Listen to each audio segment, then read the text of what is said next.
নাম হলো আব্দুল্লাহ, বাপের নাম মুবারক করিম। হজে যাচ্ছেন, বড় ধনী মানুষ, বস্তা ভরে স্বর্ণের টাকা, আলাদা একটা উটের পিঠে শুধু স্বর্ণের টাকা নেছে। মক্কায় হজে গেলে গরিবরা ভিক্ষা করতে আসে, দেখছেন না? এখনো আসে না? বহুত গরিবরা, খুব অনেক গরিব, প্রাইভেট কার চালাইয়া মহিলা আইসা গাড়ি কাণ্ডে এক জায়গা তুইয়া কালেকশন করে টেরে সন্ধ্যা ভিক্ষা টিক্ষা করে সন্ধ্যের আগে গাড়ি নিয়ে চলে যায়, এক্স করোল্লা গাড়ি। উনি জম্মের গরিব, হাজার হাজার, একটা দুটি না। দেখছেন না এগুলো? দেখছেন না? তো এইরকম ফকির আর অরিজিনাল ফকির বহুত আসে মক্কা মদিনায়। এই ফকিরদের ভিক্ষা দেওয়ার জন্য আব্দুল্লাহ ইবনে মুবারক বস্তা ভরে স্বর্ণের টাকা নিয়ে যাচ্ছেন। এক জায়গা যাইয়া তাবু লাগাইছে, যাইতে যাইতে পথে শেষ মতো রেলগাড়ি আর বিমান ছিল না, ওই ঘোড়ায় পিঠে উটের পিঠে যাওয়া লাগতো। তাবু লাগায় রাত রয়েছে, সকালবেলা উঠে দেখে ইশরাকের নামাজের পরে দেখে একটা মেয়ে, একটা যুবতী মেয়ে, এমন শুকনো, মানে মেয়েলি গঠনই নাই, ছেলেদের মতো শরীরটা চামড়া হাড়ের সাথে লাগিয়ে গেছে। মেয়েলি গঠন বলতে তার গায়ে কিছু নাই, যুবতী মেয়ে, বয়সের চেহারার ভাবে বোঝা যায়, কিন্তু দুর্বলতা, এর বুড়ির মতো কুড়া হয়ে গেছে, কুজো হয়ে গেছে। এর হাতে একটা মরা মুরগি, এই নিয়ে যাইতেছে। তো আব্দুল্লাহ ইবনে মুবারক রহমাতুল্লাহ খাদেমরে বললেন, দেখো তো এই মেয়েটা কে, এই মরা মুরগি নেয়? ওরে জিজ্ঞেস করো তো, মরা মুরগি নেই কে, কি ফেলাই দিতে নেয় না কি জন্য নেয়, একটু জিজ্ঞেস করো। উনি জানে তো এলাকাটা বড় অভাবী। মেয়েটারে ডাকছে, ডেকে বলছে, বোন তুমি মরা মুরগি নিয়ে কোথায় যাচ্ছ? তো মেয়েটা দুর্বলতার কারণে কথাই বলতে পারতেছে না, এত দুর্বল, চিউ করে পাখির বাচ্চার মতো বলতেছে, আমার আব্বা মা অসুস্থ, ক্ষুধার যন্ত্রণায় অজ্ঞান হয়ে আছে। ছোট্ট দুটা ভাই বোন, তারাও প্রায় অসুস্থ, মানে অজ্ঞানের মতো। ঘরে কোনো খাবার নাই, আয়ের কোনো উৎস নাই, কোনো ব্যবস্থা নাই। এই এলাকার সরকার জালেম, আমাদেরকে এভাবে অবরুদ্ধ করে রাখছে, আমাদের উপরে নিষেধাজ্ঞা করে দিয়ে রাখছে। আমাদের ইনকাম বর্ধ যেমন গাজা ইসরায়েলিরা করতেছে। বলেন, এ কথা গল্প বললে গল্পর মতো এখন শোনার দিন নাই, বাস্তবে বোঝার দিন এসে গেছে। গাজার মুসলমানদের সেই হালাত হয়ে গেছে কি যায় নাই? আমাদের সাথে আচরণ করছে, আমরা এখন না খেয়ে মরার মতো। ছোট দুটো ভাই বোন, তারা সেলেসা শুরু হয়ে গেছে কিছু খাবার অভাবে। আমি কোনো মতে একটু হাঁটতে পারছি, তাই বেরোইছি, দেখি যা পাই তাই নিয়ে যাব।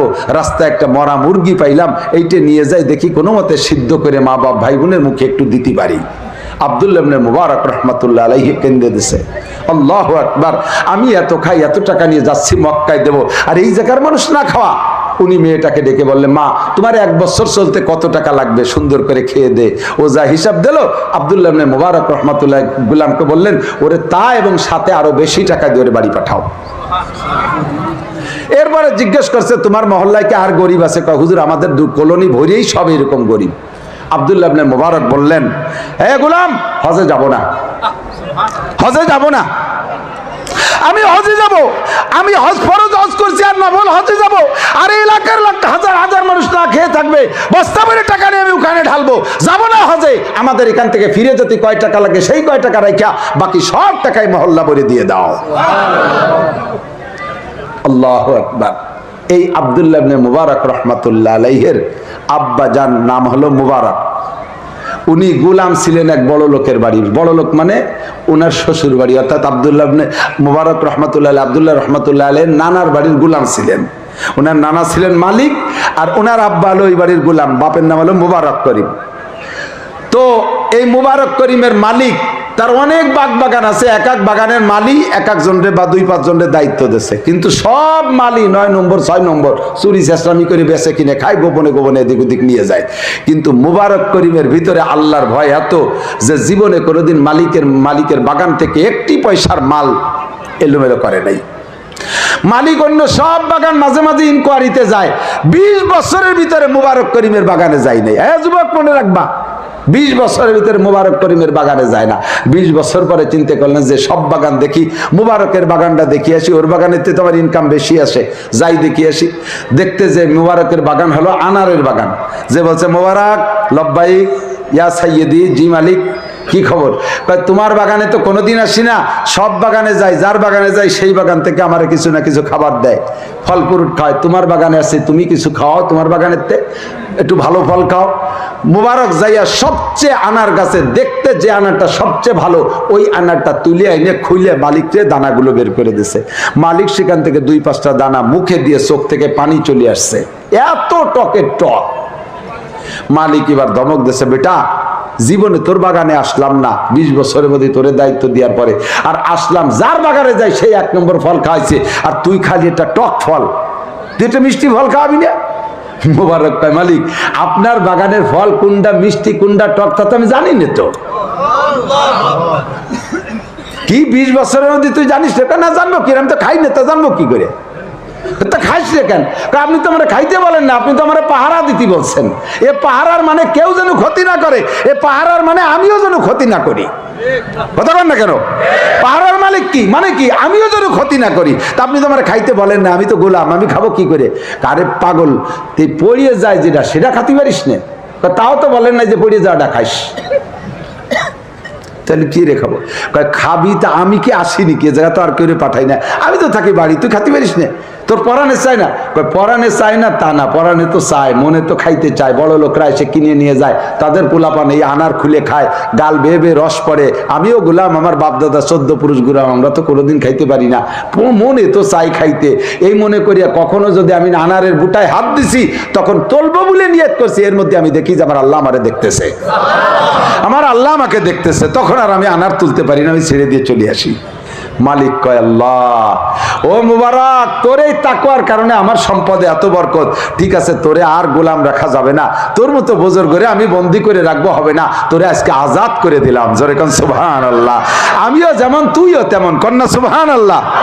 ও যুবক, গোলামের থেকে চির আজাদ হয়ে গেছে। বলো তো কি জন্য? আল্লাহর ভয়, তাকওয়া থাকার কারণে, জবানকে মাত্র 20 বছর কন্ট্রোল করার কারণে। ঠিক কিনা? মালিক আপাতত রে রাইকে বাড়ি যে বোর কাছে গল্প দিচ্ছে, আজকে একটা কাজের কাজ করে আসছে। কয় কি? কয় মুবারক রে আজাদ করে দিছি। বউ কান্তিছে, কয় তোমার সম্পদে 10 নামবে আজকে থেকে, কোনো চিন্তা করা লাগবে না, কারণ তোমার সব চোরচুটটায় ভরা এক মুবারক পরেশগার, ওর দুয়ার ওসিলায় তোমার সম্পদে উন্নতি। আজকে তারে দেশে ছাইড়ে তোমার সম্পদে টান ধরবে, আজকে থেকে শুরু হয়ে যাবে। তাড়াতাড়ি মুবারককে ঠেকানোর কোনো ব্যবস্থা পাওয়া যায় নাকি দেখো। কিচ্ছা শুনেছে, বউও রাজি আজাদ করে দিতে, কিন্তু সম্পদের টান। কয় যাও, তাহলে আমি ডাকতেছি মুবারককে। মুবারককে ডাকে বলছে, মুবারক তোরে আজাদ করে দিছি, তুই চলে যাবি, কোনো বাধা নাই, তবে তুই যদি আমার বাগানের একটু খেদমত করিস আমি বড় উপকৃত হব। বলেন মালিক, বলেন, আপনি যা বলবো তাই শুনবো।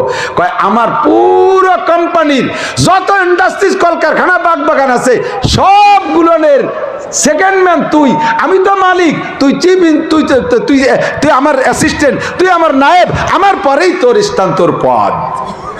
সম্মান বাড়ছে না কমছে? জোরে বলেন, বাড়ছে না কমছে? কি জন্য? আল্লাহর ভয়, তাকওয়ার কারণে। 20 বছর জবানরে কন্ট্রোল করছে সেই কারণে। ঠিক কিনা? মালিকের মাইয়ে বিয়ে দেবে, এখন মাইয়ে বিয়ে দেবে, মাইয়ে কার সাথে বিয়ে দেবে এই পরামর্শ করতে হবে। পরামর্শ তো যাত্রার সাথে করা যায় না।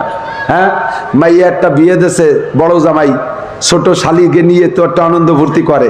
বড় জামাইয়ের সাথে যদি পরামর্শ করে যে মিয়া আছে তো মেয়েটারে তো বিয়ে দিতে হবে, তুমি কি বলো? ও কি জবাব দেবে? কয় এত তাড়াতাড়ি বিয়ে দেবেন, ওর বয়স মাত্র 22 বছর, এত তাড়াতাড়ি বিয়ে দিলে তো আর উনি শালিনী আনন্দ করতে পারবে না। এই জন্য দুলাভাইয়ের কাছে, জামাইয়ের কাছে জিজ্ঞেস করলে, মেয়ের জামাইয়ের কাছে, ও কোনোদিনও শালি বিয়ে দেওয়ার পরামর্শ দেবে না। তো কার কাছে পরামর্শ করবো? কয় যে একটা আমানতদার, দিনদার, পরহেজগার, আল্লাহওয়ালা মানুষের সাথে পরামর্শ করি। তাই স্ত্রী বলতেছে যে মুবারকের চাইতে দিনদার নাই, এদিক সেদিক দরকার নেই, তুমি মুবারকরে তোমার উপদেশটা বানাও। জিজ্ঞেস করছে, মুবারক মেয়ে তো বিয়ে দেবো, ছেলেটা কেমন হলি ভালো হয়, তুই একটু কদি। তো মুবারক বলতেছে, আমি কি বলবো এই ব্যাপারে, আল্লাহ নবী পরামর্শ দিয়ে রাখছে। 1 নম্বরে মানুষের ছেলে মেয়ে বিয়ে দিয়ে আদি করে 4টে দিক দেখে, তুনকাহুল মারাতুলি আরবা, মেয়েদেরকে বিয়ে করে মানুষের 4টে দিক দেখে। 1 নম্বরে জামালিহা, রূপ দেখে। 2 নম্বরে মালিহা, মালদার পার্টি দেখে। 3 নম্বরে হাসাবিহা, বংশ ভালো দেখে। 4 নম্বরে দিনিহা, দিনদার দেখে। হুজুর বলেন এই 4টে দিক দেখে মানুষের ছেলে মেয়ে বিয়ে দিয়ে আদি করে। তবে ফাজ পারবি জাতির দিন, মাল থাকলে ভালো, না থাকলে দরকার নাই, চেহারা থাকলে ভালো, না থাকলে দরকার নাই, বংশ ভালো থাকলে ভালো, না থাকলে দরকার নাই, তবে দিনদার কিনা তাই দেখো। মেয়েটা আল্লাহওয়ালা কিনা, আল্লাহওয়ালি কিনা, ছেলেটা দিনদার কিনা, নামাজ পড়ে কিনা, এই সাইডটা একটু দেখো, তাহাজ্জুদ পড়ে কিনা। তাহলে আমি আর তো মনে চাই যে একটা দিনদার ছেলে হলি ভালো হয়। মালিকও কয় যে ঠিকই কইছিস মোবারক, তাহলে তোরে দায়িত্ব দিলাম 1 বছরের মধ্যে দিনদার একটা ছেলে খুঁজে আনবি, আমি মেয়ে বিয়ে দেবো। তো মুবারক, যেই মুবারক 20 বছরের মধ্যে পড়া আনার দাও খাই নেই, সেই মুবারকের মাপ কাটিতে ভালো ছেলে মাইপে বের করতি। কেমন ছেলের দরকার? ও সারা বছর বেড়ে খুঁজে খাইজে না পাইয়ে কয় মালিক আমি এই দায়িত্বতে অব্যাহতি দেন, আমি পাই না, সেরকম ছেলে আমার নজরে পড়ে, একদিক পাই তো আর একদিক পাই না, আমার দেওয়া হবে না। এখন স্বামী স্ত্রী দুইজনে কয় তাহলে কি মাইয়ে বিয়ে দেবো না? হ্যাঁ বিয়ে তো দিতেই হবে। কয় ছেলে তো মেলে না। কয় ছেলে মেলে না মানে মুবারকই তো ছেলে। কন্যা সুবহানাল্লাহ। কয় আর কোন ছেলে খোঁজার দরকার নাই, মুবারকই ছেলে যদি দিনদার ছেলে পাইতে চাও, এই জামানায় মানব কুলের একটা ফেরেশতা মুবারক, বিয়ে ওখানেই দিতে হবে। ডাকি কয় মুবারক তোরা ছেলে খোঁজার দরকার নাই, তোর সাথেই মেয়ে বিয়ে দেবো। মুবারক কান্দি দিতে কয় আল্লাহ মালিক আপনি আমারে বাঁচান, ছোট খালের মধ্যে যদি বড় বল মাছ ঢোকে তা খালেরও অশান্তি মাছেরও অশান্তি, ঠিক না? কয় যে আমি গরিব গোলামের বিটা গোলাম, নাই পয়সা করি, আপনার এই দামি মাইয়ের দেন মোহরের টাকা দেবো কোন জায়গা থেকে? মালিক কয় আমার টোটাল সম্পত্তির 3 ভাগের 1 ভাগ তোর নামে দলিল করে দিলাম, তুই মালিকার দেন মোহর দিয়ে বিয়ে কর। সেইভাবে মুবারক করিম তাকওয়ার বদৌলতে এতদূর পর্যন্ত সেই মালিকের জামাই হয়ে গেল, মেয়ের জামাই। সেই দম্পতিতে যে সন্তান, সেই সন্তানের নাম আব্দুল্লাহ ইবনে মুবারক, সারা পৃথিবীর শ্রেষ্ঠ মুহাদ্দিস। জোরে কোন সুবহানাল্লাহ। ওয়া মান ইয়াত্তাকিল্লাহ ইয়াজআল লাহু মাখরাজা। এবার আল্লাহ কা ইন্না আকরামাকুম ইনদাল্লাহি আতকাকুম। তোমাদের মধ্যে সবচাইতে দামি কে, সবচেয়ে সম্মানী কে? আমরা মনে করি প্রেসিডেন্ট সবচেয়ে সম্মানী, তারপরে প্রধানমন্ত্রী, তারপরে স্বরাষ্ট্রমন্ত্রী, তারপরে পররাষ্ট্রমন্ত্রী, তারপরে শিক্ষামন্ত্রী, তারপরে ধর্মমন্ত্রী, তারপরে এ মন্ত্রী ও মন্ত্রী সে মন্ত্রী, এরপরে ডিসিএসপি ওসিটিওনো, এরা সম্মানী। আল্লাহ কয় একটাও সম্মানী না। তোমাদের মধ্যে যার মধ্যে আল্লাহর ভয় বেশি আছে, তাকওয়া আছে, ও যদি ফকিরও হয় ওর দাম আল্লাহর কাছে প্রেসিডেন্টের চাইতে বেশি, ঠিক কি ঠিক না? ও যুবক তুমি কলেজে বড় দোষ নাই, কলেজে বড় দোষ নাই, তুমি সেখানে থেকে মুত্তাকিন পরহেজগার হতে পারো, তুমি সম্মানী হতে পারো। আমরা মাদ্রাসার হুজুররা পর্দা করি, এতে আমাদের যতটা নেকি না হয়, আমরা মাদ্রাসায় তো পর্দা করি, কোনো মেয়ে নাই তো এই জায়গা, আমরা পর্দা করি। আমরা পর্দা করলে যে নেকি হচ্ছে, তার চাইতে একটা কলেজের ছেলে যদি পর্দা করতে পারো, তোমার নেকি হবে 100 গুণ বেশি। কারণ আমাদের সামনে মাইয়ে নাই, তার পর্দা না হলে উপায় নেই তো, কথা বল। আর তুমি মেয়েদের মধ্যে থেকে পর্দা করছো, তোমার পর্দার দাম বেশি। পুলিশ যতদিন চাকরি করে অতদিন তো অবাক করে না, চাকরি রিটায়ার্ড হওয়ার পরে কয় আস্তাগফিরুল্লাহ আর কোনোদিন ঘুষ খাবো না। কে খাবো না? কয় চাকরি ছুটি গেছে। তো এই সময় ঘুষ খাইতে তওবা করা আর চাকরি থাকাকালে তওবা সমান হবে কি করে? কথা কয় মেম্বার 5 বছর মেম্বারই করছে, যে বছর হইতে পারি না ফেল করছে, কয় এখন থেকে তওবা করছি আর টন মন মারবো না। কে মারবো না? কয় এবার মেম্বার হতেই নেই, অতিবারও নাই বলে তওবা। কাজেই ওই তো আবার অত দাম না যে তো আবার রানিং থাকতে করা যায়। কতক্ষণ যুবক তুমি তওবা করো, তাকওয়া ভিতরে ঢুকাও, আল্লাহর ভয় অন্তরে ঢুকাও, আল্লাহর কাছে সম্মানী হবা। আল্লাহ তাআলা আমাদের সকলকে মুত্তাকিন পরহেজগার আল্লাহ ওয়ালা হওয়ার তৌফিক দান করে, বলেন আমিন। আমাদেরকে কামা হক্কু তাকওয়া ওয়ালা বানায় দিক, সবাই বলেন আমিন। মাদ্রাসার বিপক্ষে কেউ আছেন? 1 2 জন দেখান তো মাদ্রাসার বিপক্ষে কারা? অনেক সময় বুলি উঠে ফেলে, এরা কারা? যারা ওয়াজ খেয়াল করে না। আমি ট্রাই করলাম, আলহামদুলিল্লাহ সবাই ওয়াজ শুনতেছে, বোঝা গেল। বুলি বালিও কেউ উঠে ফেলে নাই। মাদ্রাসার পক্ষে থাকবেন তো ইনশাআল্লাহ? হযরত মাওলানা হাসান জামিল সাহেব আমাদের বাংলাদেশের অন্যতম উল্লেখযোগ্য, সবচেয়ে বর্তমান জামানায় যাদের বয়ান সর্বদিক দিয়ে পরিপূর্ণতা রাখে, তাকওয়া পরহেজগার হাসান জামিল, নামে কামে সুরতে চেহারায় আমলে আখলাকে সব দিক দিয়ে একটা পারফেক্ট মানুষ। আপনাদের এখানে গতবারও বয়ান করে ডেট দিয়ে গেছে, তার ডেটেই আমি একটু বাংটা টাইম ফাঁকে সুযোগ নিছি, আমার মাহফিল অন্য জায়গায়। তো হযরত আসতেছে, মূল্যবান বয়ান শুনবেন, আমি আর সময় দিতে পারছি না। ভাষাগত ত্রুটি বিচ্যুতি মার্জনীয়, যা বলেছি শুনেছি, আল্লাহ আমল করা তৌফিক দান করেন, বলেন আমিন। সুবহানাল্লাহি ওয়া বিহামদিহি, সুবহানাল্লাহিল আযীম, সুবহানাকাল্লাহুম্মা বিহামদিকা আশহাদু আল্লা ইলাহা ইল্লা আনতা আস্তাগফিরুকা ওয়া আতুবু ইলাইক। আসসালামু আলাইকুম ওয়া রাহমাতুল্লাহি ওয়া বারাকাতুহু।